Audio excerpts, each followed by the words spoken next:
The band is loud enough to shake the rafters, horns punching through the humid Honolulu air as Elvis Presley moves across the rehearsal stage, loose and focused, working through another run of the show. Cameras roll from every angle, cables snake across the floor, and producers watch their clipboards instead of the people. Then Elvis sees it. Just off to the side, near a lighting tower, a stagehand sways. Not dramatically, just enough to notice if you are paying attention. His face has lost its color, sweat soaking through his shirt as his knees soften like they might fold. A producer catches it too and immediately shakes his head, slicing a hand through the air. Keep going. No interruptions.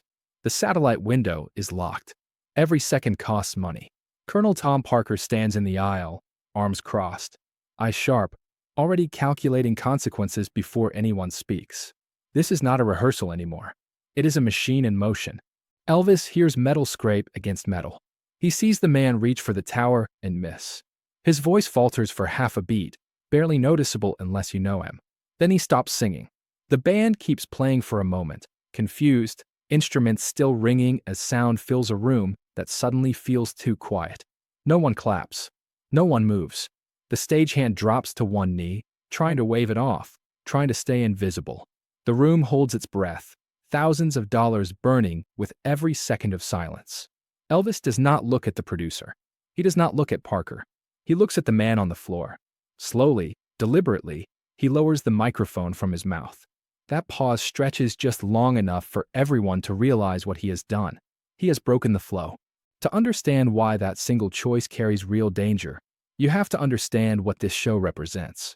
Aloha from Hawaii is not just a concert. It is a global broadcast, a career statement, a financial juggernaut with no patience for weakness. Schedules rule everything. People are replaceable. Delays are unforgivable. Elvis reaches for the rehearsal microphone again, fingers tightening around it as if he is grounding himself. In the aisle, Colonel Parker starts walking toward the stage, his face calm, but his steps fast. Whatever happens next will decide who is really in control of this show. Aloha from Hawaii in 1973 is not a concert in the normal sense. It is a global wager with contracts attached to every minute and penalties buried in fine print. Sponsors expect certainty.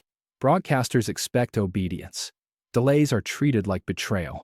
Colonel Parker sold this show as a perfectly timed miracle, and he sold it to people who do not forgive mistakes. Elvis knows this. He also knows he needs this night.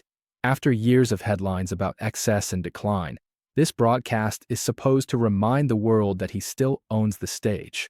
Parker needs something else entirely. He needs Elvis predictable. Behind the lights and cameras, the crew works under conditions no one watching at home will ever see.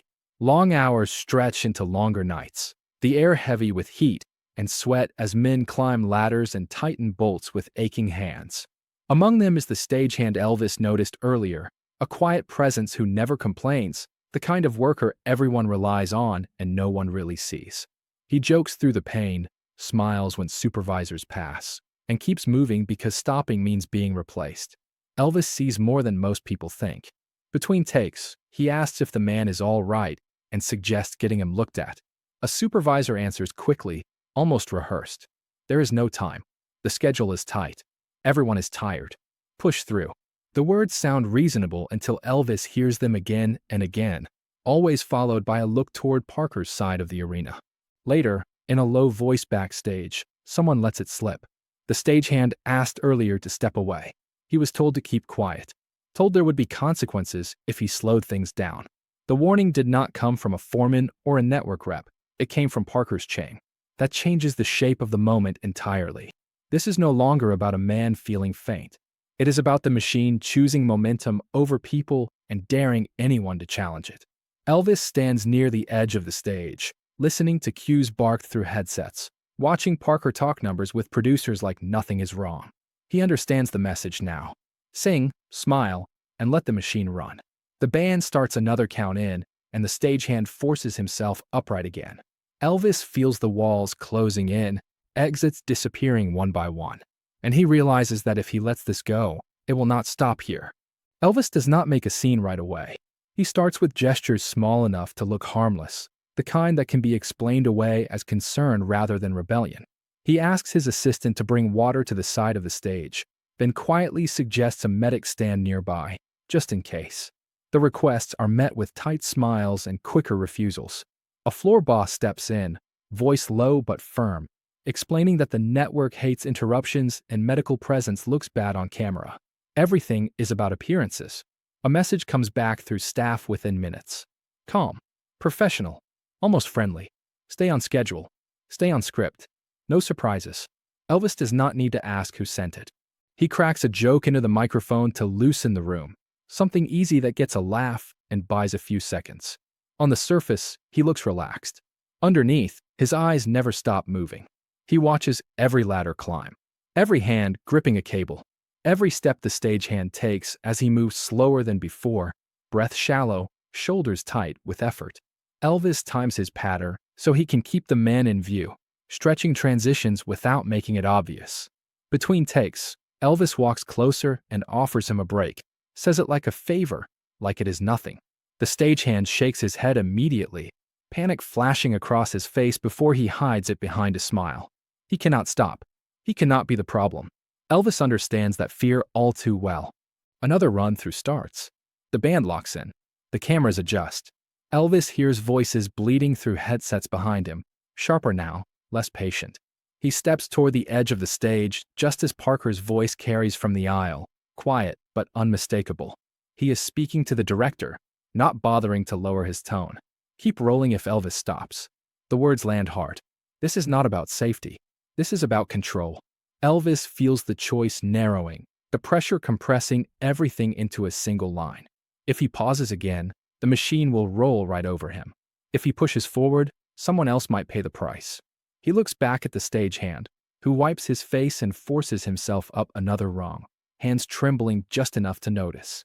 Elvis grips the microphone a little tighter, the joke already forming in his head, even as something colder settles in his chest. Because now he knows the rules have changed, and so has the risk. Dress rehearsal transforms the arena into something tighter and meaner. What should feel like preparation now feels like a countdown. Executives hover with stopwatches, calling out cue times and camera marks. Sponsors ring in from the mainland demanding updates, their voices sharp even through static. Colonel Parker moves constantly, drifting from group to group, reminding everyone in low tones what a delay costs, and who will be blamed when the bill comes due. High above the stagehand climbs again. His hands tremble as he grips the ladder, fingers slipping just enough to notice. He pauses for half a second, breath hitching, then keeps going. Stopping feels worse than falling. Stopping feels like getting fired. Elvis stretches a line of patter into a longer joke, pulling a laugh that gives him precious seconds to watch the rigging settle. He feels the room tightening around him. When he tries to call a brief pause, a manager is suddenly at his shoulder, voice hissing through clenched teeth. Any delay goes on you. The words are not loud, but they are heavy. This is the trap. Keep moving or carry the blame alone. Backstage, Elvis steps off between takes and waves a medic closer. The man takes one look at the stagehand climbing above them, eyes narrowed, jaw set. This is bad, he mutters, almost to himself. Heat exhaustion. Maybe worse. He starts to move forward and is stopped immediately by a supervisor who shakes his head, eyes darting toward Parker. Elvis feels something harden inside him. He turns back toward the stage as the band readies the next count in. Lights flare. Cameras glide into position. Up above, metal shifts against metal, a sound sharp enough to cut through the noise. A clank rings from the rafters, louder than it should be. Heads tilt upward across the arena. Someone swears under their breath. For a split second, the stagehand freezes, clinging to the ladder like it is the only thing keeping him upright. Elvis sees it all at once. The fear, the exhaustion, the lie that everything is fine. The count-in starts anyway. Elvis steps toward the microphone, heart pounding now, not from the music, but from the certainty settling in his gut. Whatever happens next is no longer about rehearsal or broadcast windows. It is about whether the machine gets to decide who breaks first. And above him, the ladder creaks again. The clank turns into a crash that rips through the arena. Metal bangs against the rigging and a body drops out of sight behind the lighting tower. Elvis does not hesitate. He lifts one hand, and the song dies instantly, band cutting off mid-bar as if someone pulled the plug on the room. The silence is total. Thousands of dollars in equipment hum softly. He points to the man on the ground and makes everyone see him. Not as a problem, not as a delay. As a person, he demands a doctor. He demands an ambulance.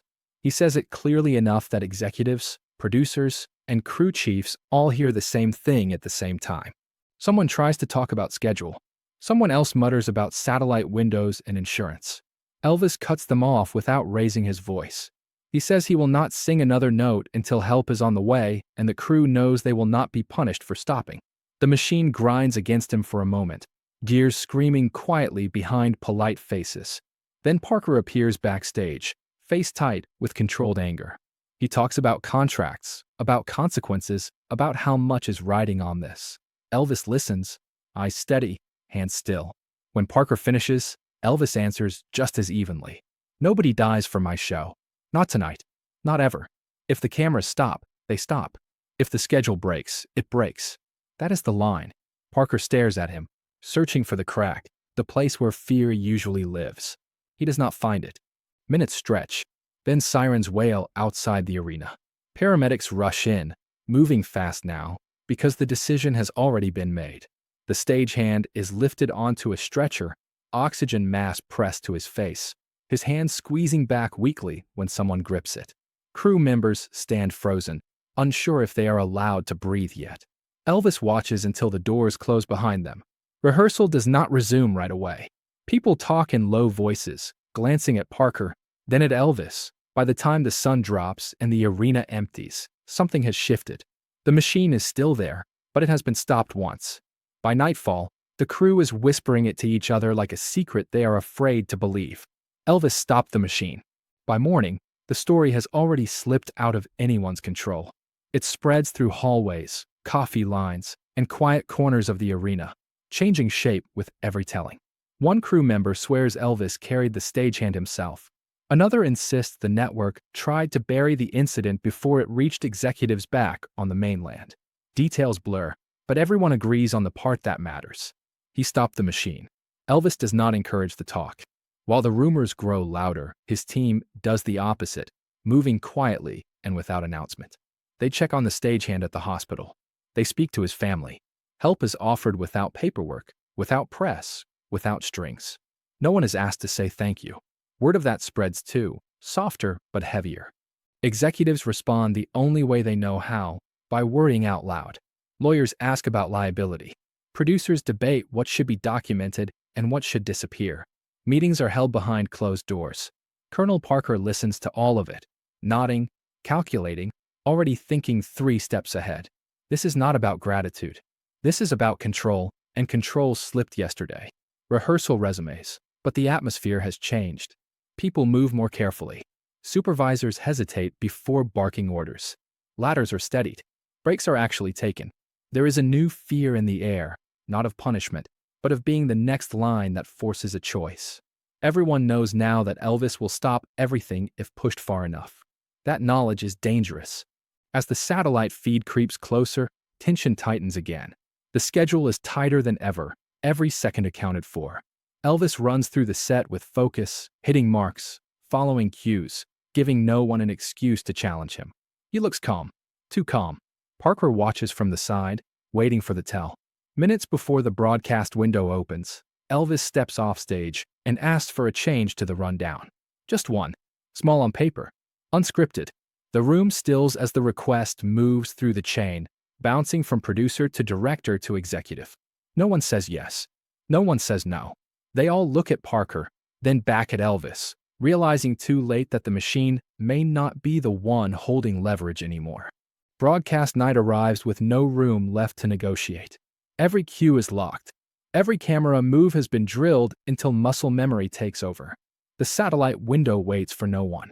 Colonel Parker watches from the wings, eyes fixed on Elvis for any sign of drift, any hint that yesterday's defiance might spill onto live air.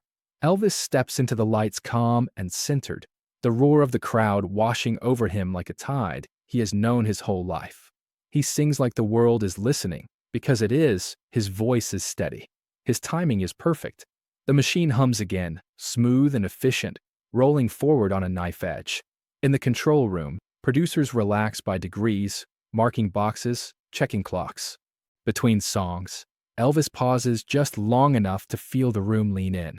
It is a pause that means something, but not enough to trip alarms. He smiles, thanks the audience, and then adds a few words that are not on any card or screen. He keeps his tone gentle, respectful, almost casual. He dedicates the moment to the people who make the show possible but never stand in the spotlight. To the crew who work through heat and exhaustion so the music can happen. He does not name anyone. He does not explain. He does not have to. In the control room, voices spike all at once. Is that in the rundown? Do we cut? Do we write it? Parker stiffens, waiting for escalation that never comes. Elvis does not flinch. He lets the words land and then moves on, easing back into the next song like nothing unusual happened. The broadcast continues, clean and uninterrupted, the dedication sliding through the feed without leaving fingerprints. By the final note, the tension has burned itself out. Applause floods the arena. Elvis bows, waves, and exits without ceremony. Backstage, away from cameras and congratulations, he asks the only question that matters to him. How is he doing? The answer is cautious but hopeful. Elvis nods, makes sure help is still reaching the family, then lets the moment pass without comment. No press release, no statement, no victory lap, just quiet follow-through.